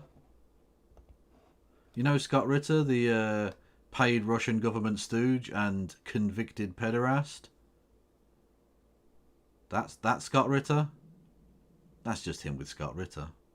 In case you were wondering. You know. $0 on chronic disease. Today, government health... But he's definitely all about protecting the kids, you understand? He's definitely doing this to protect kids. Yeah. Healthcare spending... That's why he's endorsing the guy who wants to fuck his own daughter when she was a child, and of course walked backstage when members of Teen Miss World were getting undressed so that he could look at naked children, and was friends with Jeffrey Epstein for many years, and boasted publicly about liking girls younger than Jeffrey Epstein did. But he's doing it to protect the kids, definitely. Is almost all for chronic disease. And it's double the military budget. And it is the fastest growing budget item in the federal budget. And chronic disease costs more to the economy as a whole, costs at least $4 trillion, 5 times our military budget. And that's a 20% drag on everything we do. He's mentioned drag. 20% drag time story hour. What? And everything we aspire to. Poor and minority communities suffer disproportionately. People... Oh, yeah, I feel genuinely sorry for Rebecca Watson, because she's going to have to pour through this, and it could take her the rest of her life to get through it. She may never make a video about anything else except debunking all of this shite in this speech. God bless her. She's doing God's work. Worry ironically for an atheist about DEI or about bigotry of any kind. This dwarfs anything. We are DEI. That's the first thing he went to. That's the first thing he went to was DEI. Freak. Poisoning the poor. We are systematically poisoning. Don't mention poisoning the poor. Donald Trump might get the first erection he's had since 1993. Minorities across this country. Industry lobbyists have made sure that most of the food stamp lunch program, about 70% of... Imagine anything being costing more than twice the US military budget. There is no such thing on earth that costs that. Food stamps at 70 or 77%. Well, no, governmental thing anyway. Of school lunches are processed foods. There's no vegetables. There's nothing that you would want to eat. We are just poisoning the poor citizens, and that's why they have the highest chronic disease. And what is Donald Trump going to do about it? What is he going to do about any of it? The answer is precisely nothing. Disease burden of anybody, any demographic in our country, and the highest in the world. The same food industry lobbied to make sure that nearly all agricultural subsidies go to commodity crops that are the feed. Why didn't, in his 4 years, Donald Trump do anything good about this? He did plenty of bad shit. He dropped standards enormously, but he didn't do anything positive in this regard. So why are you endorsing him? Oh yeah, you're a grifter, yeah. Stock of processed food industry.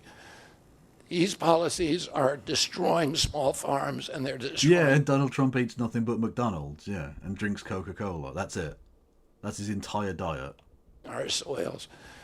We give about, I think, 8 times as much. He's talking about the children eating overproduced food, and yet when the National College Football Championship, technically not children, but younger people, turned up to the White House, he bought them loads of McDonald's.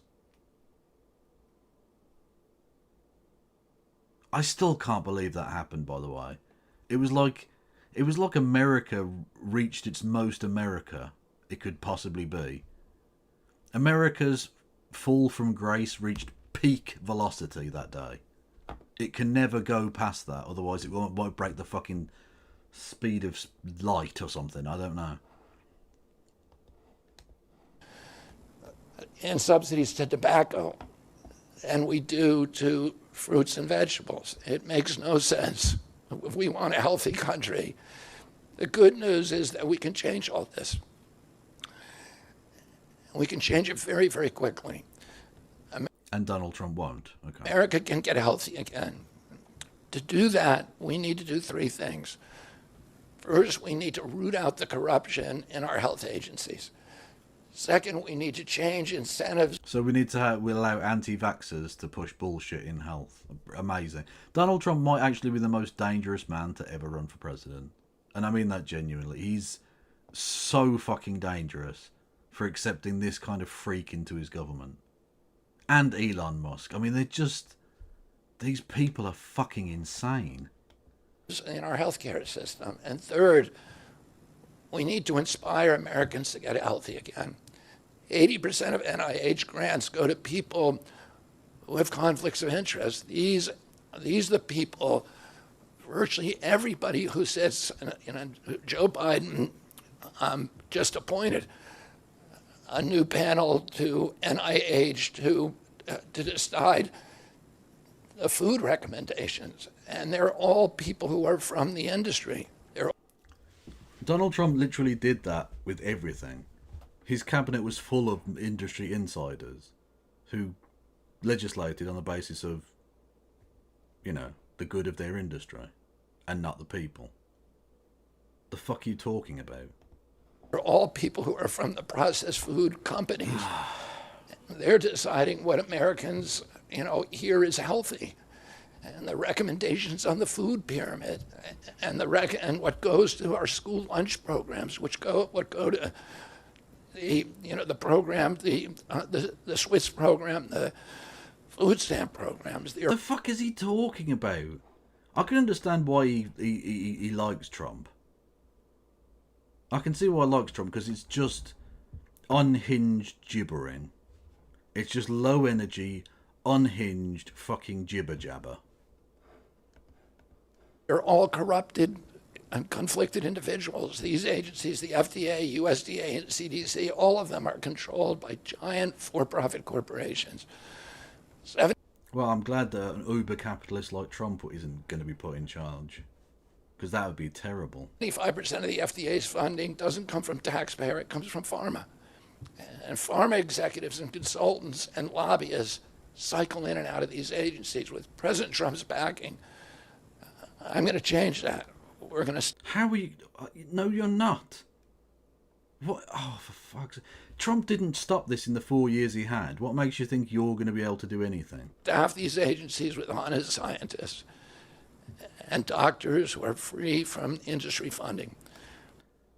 How... Oh, he doesn't understand. He doesn't understand anything. It's just bullshit. We're going to make sure the decisions of consumers, doctors, and patients are informed by unbiased science. A sick child is the best thing for the pharmaceutical industry. Unbiased science, like the one scientist I've mentioned so far who literally works for PragerU. Yeah, no bias going on there. When American children or adults get sick with a chronic condition, they're put on medication for their entire life. Imagine what will happen when Medicare starts paying for Ozempic, which costs $1,500 a month, and it's being recommended for children as young as 6, all for a condition, obesity, that is completely preventable and barely even existed 100 years ago. Not true. And 74% of Americans are obese. The cost, if all of them took their Ozempic prescription, is $3. Also, by the way, you're literally endorsing an obese person for president. I just want you to know that. Like, that's not a thing I give a fuck about, but that clearly is a thing you care about. And yet you're doing it anyway. $1 trillion a year. This is a drug that is made by Novo Nordisk The biggest company in Europe is a Danish company, and the Danish government does not recommend it. It recommends change in diet to treat obesity and exercise. Okay, but the Danish government also has a nationalised healthcare service. Maybe you should take that advice too. And in our country, the recommendation now is for Ozempic to children at age 6. Novo Nordisk, the biggest company in Europe, and virtually it's... Trump literally took this product. Yeah, he did take Ozempic, yeah. He's just full of shit. Higher value is based upon its projections of what it's going to sell, of the Ozempic it's going to sell to America. And we have the food lobbyists have a bill in front of Congress today that is backed by the White House, backed by Vice President Harris and President Biden to allow this to happen. This $3 trillion cost that is going to bankrupt our country. Could always tax rich people and nationalise your healthcare service. That's a thing you could do. For a fraction of that amount, we could buy organic food for every American family, 3 meals a day, and eliminate diabetes altogether. No, you wouldn't eliminate What the fuck do you think diabetes is? It wouldn't eliminate diabetes altogether. I mean, it would have a substantial impact on it, but ultimately it's about lifestyle choice. And also some people are just not born with it, but like born with they will develop it. Basically regardless of what happens. The fuck are you talking about? We can just get rid of diabetes with organic food. He's like a mixture of a fascist and a hippie. He literally is. Pray the diabetes away. We're going to bring healthy food back to school lunches. We're going to stop subsidizing the worst foods with our agricultural subsidies. No, you're not. We're going to get toxic chemicals out of our food. We're going to reform the entire food system. And for that, we need new leadership in Washington. Because unfortunately, both the Democrats and the Republican parties are in cahoots with the big food producers. And yet you're endorsing the Republican Party and their candidate for the presidency, even though they're giving cancer to kids or whatever in the vaccines, and apparently injecting diabetes into the food. Big Pharma and Big Ag, which are among the DNC's major donors. And the RNC. Vice President Harris has expressed no interest in addressing this issue. 4 more years of Democratic rule will complete the consolidation of corporate and neocon power. Woo! And our children will be the ones who suffer most. Fuck yes. I got involved with chronic disease 20 years ago, not because I chose to or wanted to. But because you had a mental breakdown, clearly. The brainworm situation got too much for you, you freaked out and you became an anti-vax lunatic. It was essentially thrust upon me. It was an issue that should have been central to the environmental movement. I was a central leader at that time. You have never been a central leader of anything at any time. But it was widely ignored by all the institutions, including the NGOs, who should have been protecting our kids against toxins. It was an orphaned issue, and I had a weakness for orphans. I watched generations of children get sicker and sicker. I had 11 siblings, and I had 7 kids myself. I was conscious Good Catholic family. Like it. of what was happening in their classrooms and to their friends. And I watched these sick kids, these damaged kids. In that generation, almost all of them are damaged.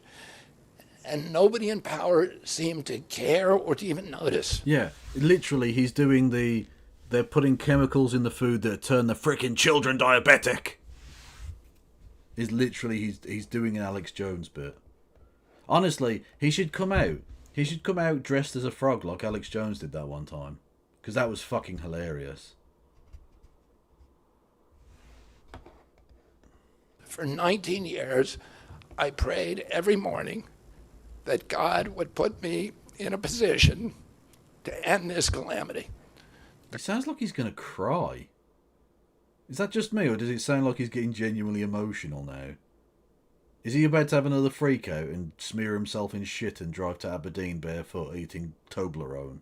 The chronic disease crisis was one of the primary reasons for my running for president, along with ending censorship in the Ukraine war.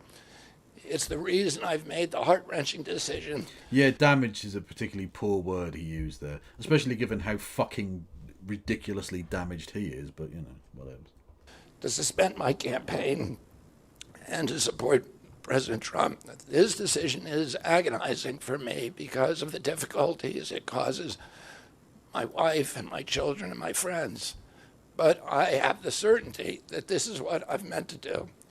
And that certainty gives me internal peace, even in storms.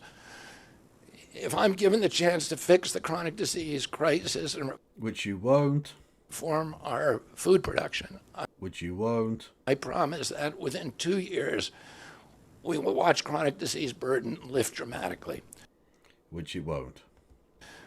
We will make Americans healthy again. Within 4 years, God. Make America healthy. Maha.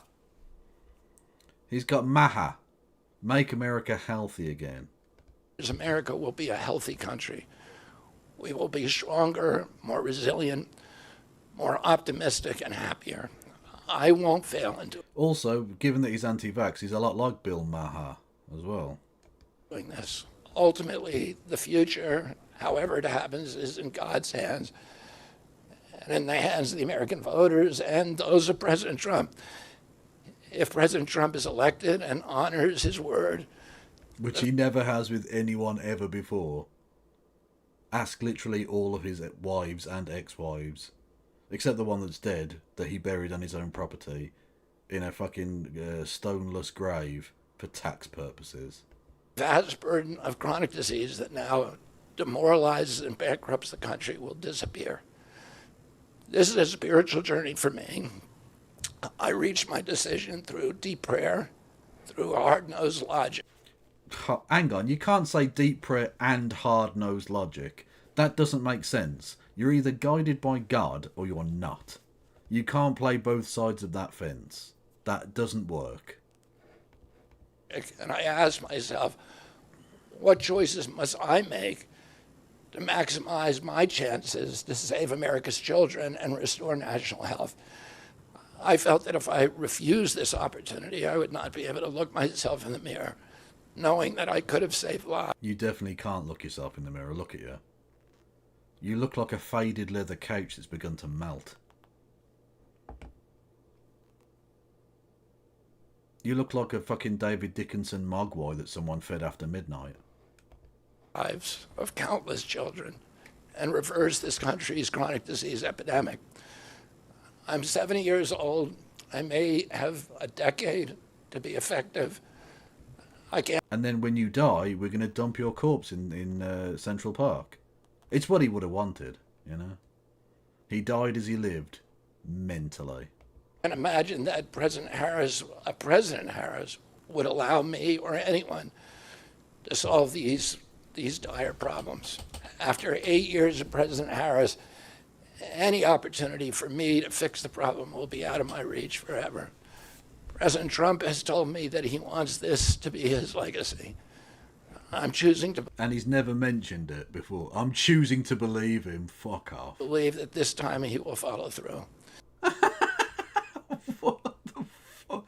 You're a grifter, mate. Just come out and say he's giving me a job. So I'm, you know, he scratches my back, I scratch his back. Politics. His son, his biggest donors, his closest friends, and all support this objective. My joining the Trump campaign will be a difficult sacrifice for my wife and children, but worthwhile if there's even a small chance of saving these kids. Ultimately, the only thing that will save our country and our children is if we choose to love our kids more than we hate each other. That's why There you go, the hippie bit's back. Cool. I launched my campaign to unify America. My dad and uncle made Did you know his dad and uncle were famous politicians? He doesn't like to mention it, though.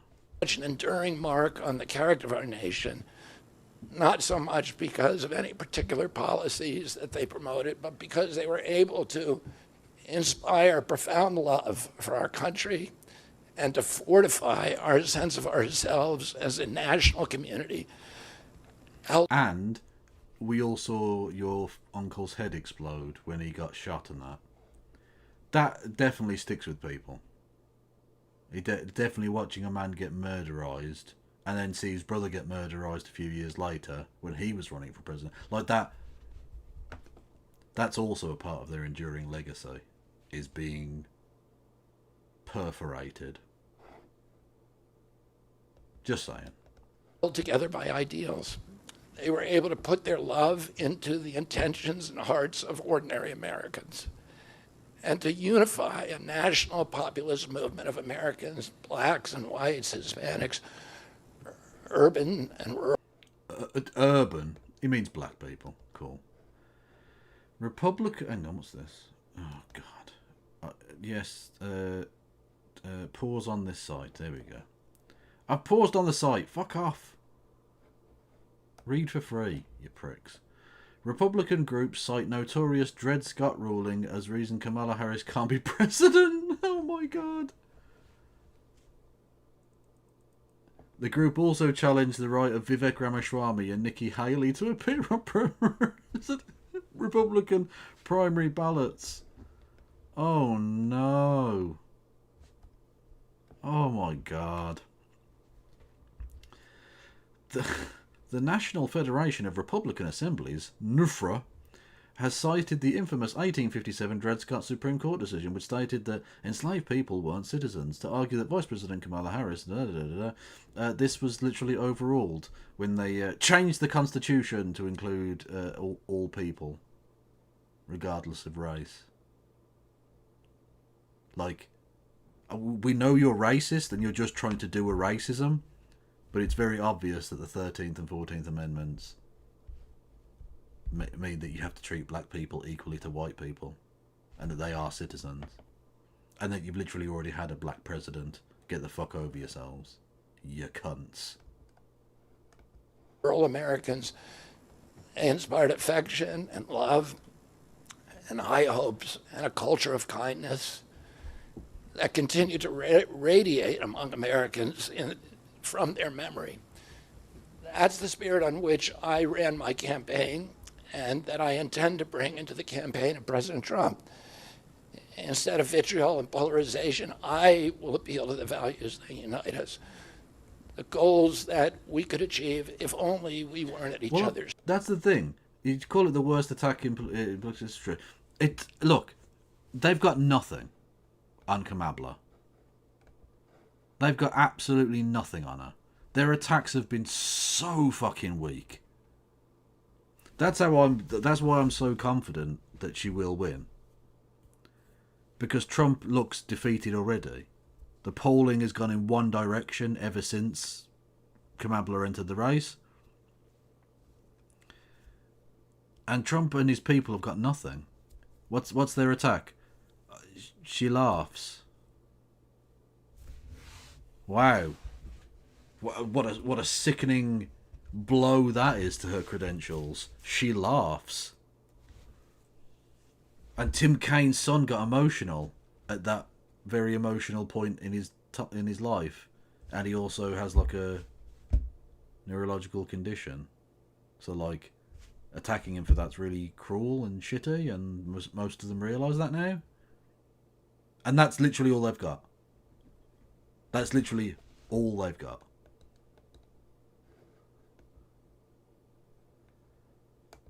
Trumpy Trout... What? Trumpy Trout, real ad running on Newsmax. Okay. I'm interested. A message from the 45th President of the United Ponds of America. Let's make fishing great. Oh no! What the fuck is this pub abomination? What the fuck am I... It's Akbar! It's a fucking trap! Is this Admiral Akbar doing a fucking Donald Trump cosplay? What the fuck is going on? Oh, that is appalling. Again, okay? He's here, everyone's favorite fish, Trumpy Trout. No one has ever seen a fish like me. Trumpy Trout is an animatronic talking fish with a big personality. I am the hugely bigliest fish in the pond. Watch his fins flap and his large mouth move. Why has he got two sets of bollocks? Why has he got two old men's dangly fucking veiny balls hanging off the side of his fucking face? Is this a real product? Are they selling this? Oh my god, it's a real fucking thing you can buy. For $60 plus $10 postage and fucking handling. Fuck off. Oh my god. They're so fucking weird. They're so weird. Oh my god. You people. America. Oh. Fucking hell.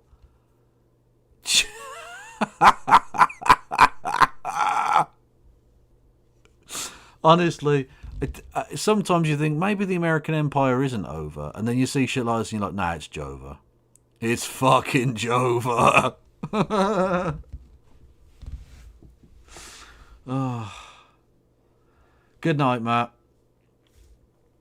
That's fucking appalling. Oh my god, the mouth moves. As he makes. Okay, look, we know Trump's base. We know Trump's base. They are definitely going to fuck the mouth on that thing, aren't they? They are definitely actually going to fuck that fish. 100%. 100% Would you believe me if I told you the toy is racist? Keep rolling. Oh no. Speech after speech in high fidelity sound. Some bass are bad fish, crazy fish, criminal fish, and druggy fish. But some bass are good fish, and I only love some of them. Mount him to your wall or use the built-in What the fuck? stand to display him proudly on your desk. Now you'll Proudly. never miss a Trumpy Trout rally. I'm building a new pond, and the bass will pay for it. Set him to motion activated to surprise his fans. My fins are big. I have the biggest fins. No fish have fins like me. Imagine having to explain this to someone from like 20 years ago. It's Donald Trump as an animatronic fish hybrid with bollocks on the side of its head doing a joke based on Donald Trump bragging about his obviously not very big dick. Imagine having to explain that to them, and just imagine the look on their face. Imagine how fucking confused they'd be at just the very basis of this timeline. Oh, this is fucking. Oh, it's over, America. Just pack it up. It's done. Or turn him on and let his inspiring words delight the crowd. All the fish love Trumpy. They just love me. Catch Trumpy Trout for yourself or It doesn't even sound like him. It's rubbish. someone you love. Oh, they can try, but they can't. They just can't. Treat yourself to this limited edition Trumpy Trout for just $59.99. It comes with your official Make Fishing Great Again certificate of authenticity. Make fishing great again. Newsmax. Newsmax is the ultimate symbol of the death of the American Empire. The fact that anyone watches it at all. Order right now and we'll instantly upgrade you to the deluxe version with desktop stand and Trumpy Trout jingle free. He is the greatest trout, without a doubt, the biggest fish. And for even more fun, What the fuck is that? What is going on? we'll give you a discount when you buy more than one. We got the Who's buying more than one? Oh, I feel like I'm actually getting cancer. I think this is the RFK. This is a bigger health issue than the vaccines being full of gay AIDS cancer or whatever. Like, this is literally going to fucking kill me. Shoreline secure. No bass in this pond. Supplies are limited, Being racist against bass. so don't miss your chance to hook the greatest fish of all time. I am the greatest trout, and there is no doubt. This is a limited edition collectible from Top Dog Direct. How limited? How limited edition is this? Because it looks like it's slop. Order now at TrumpyTrout.com. That's TrumpyTrout.com. Absolute diabetes. That advert, that product makes people diabetic. Fact. It makes people diabetic and gives them cancer and AIDS and turns them into zombies. This is just, it's true. The win. Trumpy Bear. Oh no, we know Trumpy Bear. That's from years ago. We're aware of Trumpy Bear. Fucking hell. Yeah. Thank you. Thank you for ruining my life by telling me that that thing exists. I may never sleep again, but you know what? If I did ever sleep again, maybe I wouldn't want to wake. I don't know. I don't know. The roads. The most unifying theme for all Americans is that we all love our children. If we all unite around that issue now, we can finally give them the protection, the health, and the future that they deserve. Thank you all very much. Absolute fucking rubbish. What a loser. What a fucking loser. But on the good side of it, thankfully, he won't really have much impact, so that's nice. Trump, a whale of a candidate. Yeah, no, I saw that earlier, Vogel, thank you. That product cost 5 times the annual US military budget. It costed mankind its dignity. True. That product's existence has rendered all things moot. This is why you need a PO box. No, because dickheads would send me things. You'd send me Trouty Trump, or whatever the fuck it was, and I'd have to seek you out. I'd have to go full Liam Neeson, not in a racist way. I'd have to go full Liam Neeson and use my particular set of skills to hunt you down and bring you to a permanent cease. Hunt you like the dog you are. Also, it'd be lots of like cock-based stuff as well, and I just get weird looks at the post office. Yeah.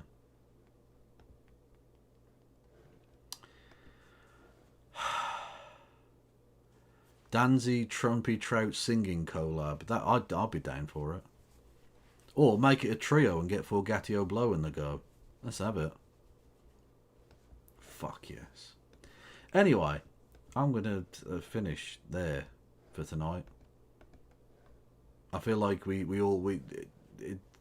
this happened and it didn't need to, frankly.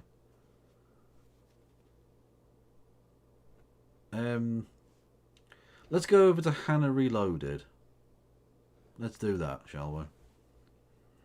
Aiko was in recent. Oh, is Aiko going? I didn't see Aiko streaming even. Oh yeah, she is. Yeah. Okay. Has she actually started yet, or? Oh, there you go. Okay, yeah. I'll send you over there then.